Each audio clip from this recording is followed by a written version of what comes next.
ಎಲ್ಲರಿಗೂ ಮತ್ತೊಮ್ಮೆ ಸ್ವಾಗತ. ಸೊ ಇವತ್ತಿನಿಂದ ನಾವು ಒಂದು ಹೊಸ ಸೀರೀಸ್ ನ ಸ್ಟಾರ್ಟ್ ಮಾಡ್ತಾ ಇದೀವಿ. ಸೊ ಈ ಸೀರೀಸ್ ಅಲ್ಲಿ ನಾವು ಡೈಲಿ ಏನ್ ಮಾಡೋಣ, ದ ಹಿಂದೂ ನ್ಯೂಸ್ ಪೇಪರ್ ಏನಿದೆ, ನಿಮ್ಮ ಕಾಂಪಿಟೇಟಿವ್ ಎಕ್ಸಾಮ್ಸ್ಗೆ ಯೂಸ್ ಆಗುವಂತ ಇಂಪಾರ್ಟೆಂಟ್ ನ್ಯೂಸ್ನ ಹೈಲೈಟ್ ಮಾಡಿ ಅದ್ರ ಬಗ್ಗೆ ನಿಮಗೆ ಒಂದು ಅನಾಲಿಸಿಸ್ನ ಡೈಲಿ ಕೊಡೋಕೆ ಶುರು ಮಾಡ್ತೀನಿ. ಹಾಗಾದ್ರೆ ಇವತ್ತಿನ ನ್ಯೂಸ್ ಏನಿದೆ ನೋಡೋಣ ಬರ್ರಿ. ಸೊ ಇವತ್ತಿನ ಮೇಜರ್ ನ್ಯೂಸ್ ಏನಂತಂದ್ರೆ, ಸೊ ನಿಮ್ಗೆಲ್ಲರಿಗೂ ಗೊತ್ತಿರಬಹುದು, ಸೆಂಟ್ರಲ್ ಎಲೆಕ್ಷನ್ಸ್ ಮುಗಿದಿದೆ. ಸೆಂಟ್ರಲ್ ಗೌರ್ಮೆಂಟ್ ನ ಎಲೆಕ್ಷನ್ಸ್ ಮುಗಿದು ಅದರ ರಿಸಲ್ಟ್ಸ್ ನ ಅನೌನ್ಸ್ ಮಾಡಿದರು. ನಿಮಗೆಲ್ಲರಿಗೂ ಗೊತ್ತಿರೋಂಗೆ ಸೊ ಸಿಂಗಲ್ ಲಾರ್ಜೆಸ್ಟ್ ಪಾರ್ಟಿಯಾಗಿ ಬಿಜೆಪಿ ಹೊರಹೊಮ್ಮಿದೆ. Single largest party. So 240 seats ತಗೊಂಡು ಹೊರಹೊಮ್ಮಿದೆ. ಸೊ ಇದರಿಂದಾಗಿ ಮೆಜಾರಿಟಿ ಮಾರ್ಕ್ 272 ರೀಚ್ ಮಾಡೋಕ್ಕೆ ಬಿಜೆಪಿ ಕಡೆ ಆಗ್ಲಿಲ್ಲ. ಸೊ ಅದೇ ತರ ಅಪೋಸಿಷನ್ ಪಾರ್ಟೀಸ್ ಅಲ್ಲೂ ಅಲೈನ್ಸ್ ಮಾಡ್ಕೊಂಡಿದಾರಲ್ಲ, ಇಂಡಿಯಾ ಅಲೈನ್ಸ್ ಅಂತ ಹೇಳಿ, ಆ ಇಂಡಿಯಾ ಅಲೈನ್ಸ್ ನವರು ಸುಮಾರು 230 ಸೀಟ್ಸ್ ಮಾತ್ರ ಅವರು ತಗೊಂಡಿದ್ದಾರೆ. ಹಾಗಾಗಿ ಅವರು ಕೂಡ ಮೆಜಾರಿಟಿಗೆ ಬಂದಿಲ್ಲ. ಸೊ ಇದು ಒಂಥರ ಹಂಗ್ ಅಸೆಂಬ್ಲಿ ತರ ಸಿಚುವೇಶನ್ ನಮಗೆ ಬಂದಿದೆ. ಯಾಕಂದ್ರೆ ಯಾರಿಗೂ ಇಲ್ಲಿ ಬಹುಮತ ಸಿಕ್ಕಿಲ್ಲ. ಹಾಗಾಗಿ ಈಗ ಬಿಜೆಪಿ ಹತ್ರ ಆಪ್ಷನ್ಸ್ ಏನಿರೋದು ಅಂತಂದ್ರೆ, ಅವರ NDA ಪಾರ್ಟ್ನರ್ಸ್ ಇದ್ರಲ್ಲ,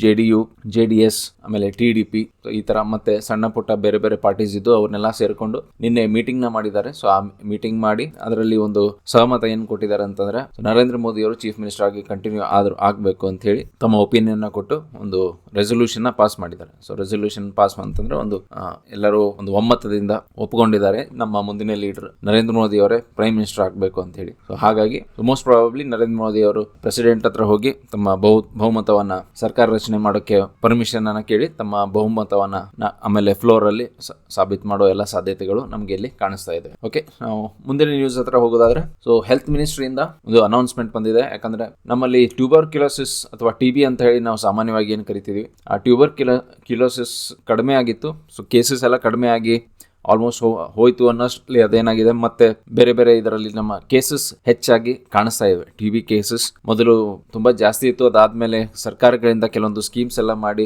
ಟ್ರೀಟ್ಮೆಂಟ್ಗೆ ಎಲ್ಲ ಹೆಲ್ಪ್ ಮಾಡಿ, ಸೊ ಗೌರ್ಮೆಂಟ್ ಹಾಸ್ಪಿಟಲ್ ಇಂದ ನಿಮ್ಗೆ ಟ್ರೀಟ್ಮೆಂಟ್ ಏನೆಲ್ಲ ಫ್ರೀ ಆಗಿ ಕೊಡಿಸ್ತಾ ಇದ್ರು. ಹಾಗಾಗಿ TB ಕೇಸಸ್ ನಲ್ಲಿ ನಾವು ಬಹಳಷ್ಟು ಇಳಿಕೆಯನ್ನ ಕಂಡಿದೀವಿ. ಆದ್ರೆ ದುರಾದೃಷ್ಟವಶಾತ್ ಏನಾಗುತ್ತೆ ಅಂತಂದ್ರೆ, ಒಂದ್ಸಲ ನೀವು ಅದ್ರ ಮೇಲಿಂದ ಫೋಕಸ್ ನ ತೆಗೆದು ಬಿಟ್ರೆ ಅಲ್ಲಿ ಯಾವ್ದಾದ್ರು ಒಂದು ಸಮಸ್ಯೆ ಬಂದು ಮತ್ತೆ ನಿಮ್ಮನ್ನ ಕಾಡಕ್ಕೆ ಶುರು ಮಾಡ್ತಿದೆ. ಹಾಗೆ ಈ ಕೇಸಲ್ಲಿ ಅದೇ ತರ ಆಗಿದೆ. ಸೊ ಹೆಲ್ತ್ ಮಿನಿಸ್ಟ್ರಿ ಅವರ ಗುರಿ ಏನಾಗಿತ್ತು ಅಂತಂದ್ರೆ, 2025 ಅನ್ನೋಷ್ಟರಲ್ಲೇ TB ಅನ್ನೋದು ಕಂಪ್ಲೀಟ್ ಆಗಿ ಎಲಿಮಿನೇಟ್ ಮಾಡಬೇಕು ಅಂತ ಹೇಳಿ, TB ಅನ್ನ ಸಂಪೂರ್ಣವಾಗಿ ನಮ್ಮ ಸಮಾಜದಿಂದ ಕಿತ್ತೊಗಿಬೇಕು ಅಂತ ಹೇಳಿ ಒಂದು ಗುರಿಯನ್ನ ಇಟ್ಕೊಂಡು ಕೆಲಸ ಮಾಡ್ತಾ ಇದ್ರು.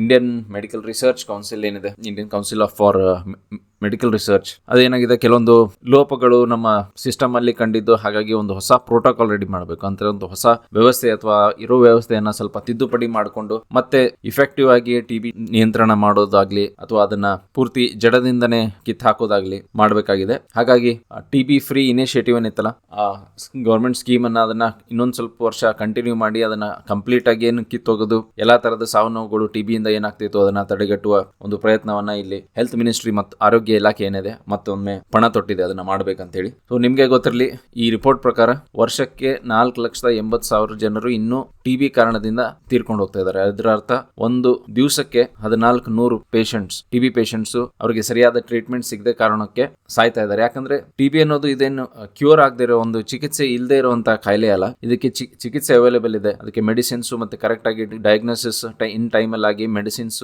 ಮತ್ತೆ ಟ್ರೀಟ್ಮೆಂಟ್ ಕೊಟ್ರೆ ಸಾಮಾನ್ಯವಾಗಿ 1 ತಿಂಗಳು ಇದರಲ್ಲಿ TB ರಿಕವರಿ ಆಗಿ ಪೇಷಂಟ್ ಎಲ್ಲ ನಾರ್ಮಲ್ ಆಗ್ತಾರೆ. ಆದ್ರೆ ಅವೇರ್ನೆಸ್ ಮತ್ತೆ ಇಲ್ಲದೆ ಇರೋ ಕಾರಣ ಮೊದಲು ಎಲ್ಲ ಮನೆಗೆ ಹೋಗಿ ಏರಿಯಾಗೆ ಹೋಗಿ ಎಲ್ಲ ಅವೇರ್ನೆಸ್ ಕೊಡ್ತಾ ಇದ್ರು ಗೌರ್ಮೆಂಟ್ ಸ್ಕೀಮ್ಸ್ ಇಂದ. ಆದ್ರೆ ನೀವು ಮೊದಲು ಸಣ್ಣವರಿದ್ದಾಗ ಆಡ್ಸ್ ಕೂಡ ನೋಡಿರ್ಬೋದು, ಗೌರ್ಮೆಂಟ್ ಹಾಸ್ಪಿಟಲ್ಸ್ ಮುಂದೆ ಕಾಂಪೌಂಡ್ ಮೇಲೆ ಇದ್ರ ಬಗ್ಗೆ ಎಲ್ಲ ಆಡ್ಸ್ ಕೊಟ್ಟು ಅವೇರ್ನೆಸ್ ಕೊಡ್ತಾ ಇದ್ರು. ನಿಮ್ಗೆ ಏನಾದ್ರು ಕೆಮ್ಮು ಇದ್ರೆ ಅಥವಾ ಕೆಮ್ಮಿನಲ್ಲಿ ಏನಾದ್ರು ರಕ್ತದಂಶ ನಿಮ್ಗೆ ಕಂಡು ಬಂದ್ರೆ ಇಮಿಡಿಯೇಟ್ಲಿ ನೀವು ಹಾಸ್ಪಿಟಲ್ ಬಂದು ಅದರ ಟ್ರೀಟ್ಮೆಂಟ್ ತಗೊಳ್ರಿ ಅಂತ ಹೇಳಿ, ಯಾಕಂದ್ರೆ ಅದು TB ಲಕ್ಷಣ ಆಗಿರ್ಬೋದು ಅಂತ ಹೇಳಿ. ಆದ್ರೆ ಈಗ ಒಂದ್ ಹಂತಕ್ಕೆ ಕಂಟ್ರೋಲ್ ಬಂದ ಮೇಲೆ ಸರ್ಕಾರನು ಏನ್ ಮಾಡುತ್ತೆ, ಸ್ವಲ್ಪ ಸಡ್ಲ ಬಿಡುತ್ತೆ. ಸರ್ಕಾರ ಸಡ್ಲ ಬಿಟ್ಟ ಮೇಲೆ ಈಗ ಆತರ ನೀವು ಆಡ್ಸ್ ನೋಡ್ತಾ ಇಲ್ಲ. ಯಾಕಂದ್ರೆ ಬೇರೆ ಕಾಯಿಲೆಗಳು, ಬೇರೆ ಕೋವಿಡ್ ಅದು ಇದು ಬೇರೆ ಸಮಸ್ಯೆ ಬಂದ್ಕೊಳ್ಳಿ ಅದ್ರ ಮೇಲೆ ಫೋಕಸ್ ಮಾಡಬೇಕಾಗತ್ತೆ. ಆತರ ಮಾಡಿದಾಗ ಒಂದಿಲ್ಲ ಒಂದು ಕಾರಣದಿಂದ TB ಕಾಯಿಲೆಯ ರೇಟ್ ಅಥವಾ ಅದರಲ್ಲಿ ಸಾವಿನ ರೇಟ್ ಏನಿದೆ ಮತ್ತೆ ಜಂಪ್ ಆಗಿದೆ. ಹಾಗಾಗಿ ಈಗ ಮತ್ತೊಮ್ಮೆ ಈಗ ಹೆಲ್ತ್ ಮಿನಿಸ್ಟ್ರಿ ಪಣ ತೊಟ್ಟು ಅದನ್ನ ಹೇಗಾದ್ರೂ ನಿವಾರಣೆ ಮಾಡಬೇಕು ಅಂತ ಹೇಳಿ ತಮ್ಮ ವ್ಯವಸ್ಥೆಯಲ್ಲಿ ಕೆಲವೊಂದು ತಿದ್ದುಪಡಿಗಳನ್ನ ಮಾಡ್ಕೊಳ್ಳೋ ಬದಲು ಯೋಚನೆ ಮಾಡ್ತಾ ಇದ್ದಾರೆ. ಮುಂದಿನ ನ್ಯೂಸ್ಗೆ ನಾವು ನೋಡೋದಾದ್ರೆ, ಯಾವುದೇ ಒಂದು ಪಾರ್ಟಿ ಸರ್ಕಾರ ರಚಿಸೋಕೆ ಸಾಧ್ಯ ಆಗಲಿಲ್ಲ. ಅದೊಂದು ಏನಾಗುತ್ತೆ, ಇಂಟರ್ನ್ಯಾಷನಲ್ ಮಾರ್ಕೆಟಲ್ಲಿ ಅದೊಂದು ಸ್ವಲ್ಪ ಹಿಂಜರಿಕೆ ತೊಗೊಂಬರ್ತದೆ. ಯಾಕಂದರೆ ಒಂದು ಸ್ಥಿರವಾದ ಸರ್ಕಾರ ಕೇಂದ್ರದಲ್ಲಿ ಇದ್ದರೆ ಬೇರೆ ಇನ್ವೆಸ್ಟರ್ಸ್ ಇರ್ತಾರಲ್ಲ, ಇಂಟರ್ನ್ಯಾಷನಲ್ ಇನ್ವೆಸ್ಟರ್ಸ್, ವಿದೇಶಿ ಬಂಡವಾಳ ಹೂಡುವವರು, ಅವರಿಗೆ ಒಂದು ಕಾನ್ಫಿಡೆನ್ಸ್ ಬರುತ್ತೆ ನಮ್ಮ ದೇಶದ ಮೇಲೆ. ಯಾಕಂತಂದರೆ ಇಲ್ಲಿ ಒಂದು ಸ್ಥಿರವಾದ ಸರ್ಕಾರ ಇರುತ್ತೆ, ಒಂದೇನಾದರೂ ಪಾಲಿಸಿ ಮಾಡಿದರೆ 5 ವರ್ಷ ಕಂಟಿನ್ಯೂ ಮಾಡ್ತಾರೆ ಅನ್ನೋದು ಒಂದು ಕಾನ್ಫಿಡೆನ್ಸ್ ಇದ್ದು ಅವರು ಇನ್ವೆಸ್ಟ್ಮೆಂಟ್ನ ಮಾಡಕ್ಕೆ ಬರ್ತಾರೆ. ಆದರೆ ಒಂದೇ ಪಾರ್ಟಿಯ ಸರ್ಕಾರ ಬರಲಿ ಅಂತಂದರೆ 2-3 ಪಾರ್ಟಿಗಳು ಸೇರಿಸಿ ಒಂದು ಕೋಲಿಷನಲ್ಲಿ ಬರೋದಾದರೆ ಪ್ರೈವೇಟ್ ಬಂಡವಾಳ ಹೂಡೋರು ಏನಿರ್ತಾರೆ, ವಿದೇಶಿ ಬಂಡವಾಳ ಹೂಡೋರು, ಅವರಿಗೆ ಒಂದ್ಸಲ ಏನಾಗುತ್ತೆ, ಕಾನ್ಫಿಡೆನ್ಸ್ ಕಡಿಮೆ ಆಗುತ್ತೆ. ಯಾಕಂದರೆ ಇವರು 2-3 ಪಾರ್ಟಿ ಸೇರ್ಕೊಂಡು ಮಾಡ್ತಾರೆ, ನಾಳೆ ಒಂದು ಪಾರ್ಟಿ ಸಪೋರ್ಟ್ ಹಿಂತಂದ್ರೆ ಸರ್ಕಾರ ಮತ್ತೆ ಬಿದ್ದುಬಿಡುತ್ತೆ. ಯಾಕಂದರೆ ಆ ಪಾಲಿಸಿ ಏನಾದರೂ ಅವರು ರಚನೆ ಮಾಡಿ ಇಂಪ್ಲಿಮೆಂಟ್ ಮಾಡಿದ್ರು ಅಂತಂದರೆ 2-3 ವರ್ಷ ಆದಮೇಲೆ ಇನ್ನೊಂದು ಪಾರ್ಟಿಯ ಸರ್ಕಾರ ಬಂದ ಮೇಲೆ ಆ ಪಾಲಿಸಿ ಏನಾದರೂ ಕಿತ್ತು ಹಾಕ್ತಾರಾ ಅಂತ ಹೇಳಿ ಒಂದು ಶಂಕೆ ಅಥವಾ ಆತಂಕ ಅವರು ಇದರಲ್ಲಿ ಇರ್ತದೆ. ಹಾಗಾಗಿ ಒಂದು ಸ್ಥಿರವಾದ ಸರ್ಕಾರ ಇಲ್ಲದಾಗ ಏನಾದರೂ ರಿಫಾರ್ಮ್ಸ್, ನಮ್ಮ ಒಂದು ಅಭಿವೃದ್ಧಿಯ ಗತಿ ಏನಿತ್ತು ಅದೇನಾದರೂ ಇಳಿಕೆ ಆಗೋ ಸೂಚನೆ ಇದೆಯಾ ಅಂತ ಹೇಳಿ ಈ ಫಾರಿನ್ ಇನ್ವೆಸ್ಟರ್ಸ್ ಒಂದು ಸ್ವಲ್ಪ ಹಿಂಜರಿತಾ ಇದ್ದಾರೆ. ಸೊ ಅದೊಂದು ನ್ಯೂಸ್. ಮೂಡೀಸ್ ಮತ್ತೆ ಇವೆಲ್ಲ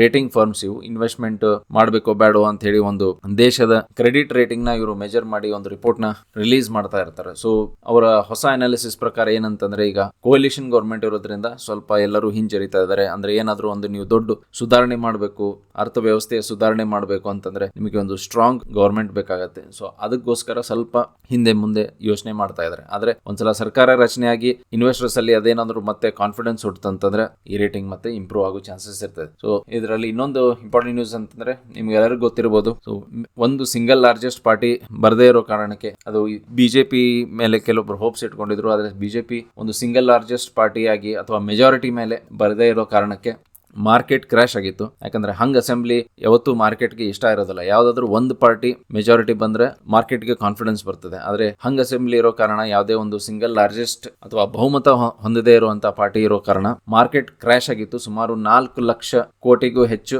ಹಣವನ್ನ ಕಳ್ಕೊಂಡಿತ್ತು. ಆದ್ರೆ ಈಗ ಮತ್ತೆ ಸರ್ಕಾರ ರಚನೆ ಮಾಡ್ತಾ ಇದೆ NDA ಅಂತ ಕೂಡಲೇ ಒಂದ್ ಸ್ವಲ್ಪ ರಿಕವರಿ ಕಾಣಿಸ್ತಾ ಇದೆ. ಒಂದು 3.2% ಸೆನ್ಸೆಕ್ಸ್ ಏನಾಗಿದೆ, ರಿಕವರ್ ಆಗಿದೆ. ಸೊ ಅದಷ್ಟು ದೊಡ್ಡ ರಿಕವರಿ ಅಂತ ಏನಿಲ್ಲ, ಆದ್ರೆ ಸ್ಲೋಲಿ ಹಂತ ಹಂತವಾಗಿ ಇನ್ನು ಎಲ್ಲ ಪಾರ್ಟ್ನರ್ಸ್ ಜೊತೆ ಸೇರಿ ಎಲ್ಲರೂ NDA ಒಂದು ಫಾರ್ಮ್ ಗೌರ್ಮೆಂಟ್ ಮಾಡುತ್ತೆ ಅಂತ ಹೇಳಿ ಕಾನ್ಫಿಡೆನ್ಸ್ ಬಂದ ಮೇಲೆ ಖಂಡಿತವಾಗ್ಲೂ ಮಾರ್ಕೆಟ್ ಇನ್ನೊಂದು ಸ್ವಲ್ಪ ದಿನದಲ್ಲಿ ರಿಕವರ್ ಆಗೋ ಎಲ್ಲ ಚಾನ್ಸಸ್ ಇರುತ್ತೆ. ಸೊ ಫೈನಲಿ ರಷ್ಯನ್ ಕಾಸ್ಮೋನಟ್ ಅಂತಂದ್ರೆ ಸ್ಪೇಸ್ ಅಲ್ಲಿ ಹೋಗ್ತಾರಲ್ಲ, ಅಂದ್ರೆ ಅಂತರಿಕ್ಷದಲ್ಲಿ ಹೋಗಿ ವಾಸ ಮಾಡಿರೋ ನಮ್ಮ ರಷ್ಯನ್ ಕಾಸ್ಮೋನಟ್ 1,000 ದಿನವರೆಗೂ ಅಲ್ಲಿ ಅಂತರಿಕ್ಷದಲ್ಲಿ ಇದ್ದು ಒಂದು ವರ್ಲ್ಡ್ ರೆಕಾರ್ಡ್ ನ ಮಾಡಿದ್ದಾರೆ. ಸೊ 59 year old, ಇವರ ಹೆಸರು ಒಲೆಗ್ ಕೊನೆನ್ಕೋ ಅಂತ ಹೇಳಿ ಇವರ ಹೆಸರು. ಒಲೆಗ್ ಕೊನೆನ್ಕೋ ಅವರು ವರ್ಲ್ಡ್ ರೆಕಾರ್ಡ್ ಮಾಡಿದ್ದಾರೆ. 1,000 ದಿವಸ ಇವರು ಅಂತರಿಕ್ಷದಲ್ಲಿ ತಮ್ಮ ಕಾಲವನ್ನ ಕಳೆದಿದ್ದಾರೆ. ಇವರು ರಷ್ಯನ್ ಸ್ಪೇಸ್ ಏಜೆನ್ಸಿ ರಾಸ್ಕಾಸ್ಮೋಸ್, ನಮ್ಮ ಇಸ್ರೋ ಏನಿದೆಯಲ್ಲ ಅದರ ರಷ್ಯನ್ ಸ್ಪೇಸ್ ಏಜೆನ್ಸಿ ರಾಸ್ಕಾಸ್ಮೋಸ್ ಅಂತ ಇದೆ. ಸೊ ರಾಸ್ಕಾಸ್ಮೋಸ್ ಏಜೆನ್ಸಿ ಕಡೆಯಿಂದ ಇವರು ಸ್ಪೇಸ್ ಅಥವಾ ಅಂತರಿಕ್ಷಕ್ಕೆ ಹೋಗಿದ್ರು. ಅಲ್ಲಿ 1,000 ದಿವಸ ಅಲ್ಲಿ ಇದ್ದು ಟೈಮ್ ಸ್ಪೆಂಡ್ ಮಾಡಿ ಒಂದು ದಾಖಲೆಯನ್ನ ಇವರು ಮಾಡಿದ್ದಾರೆ. ಸೊ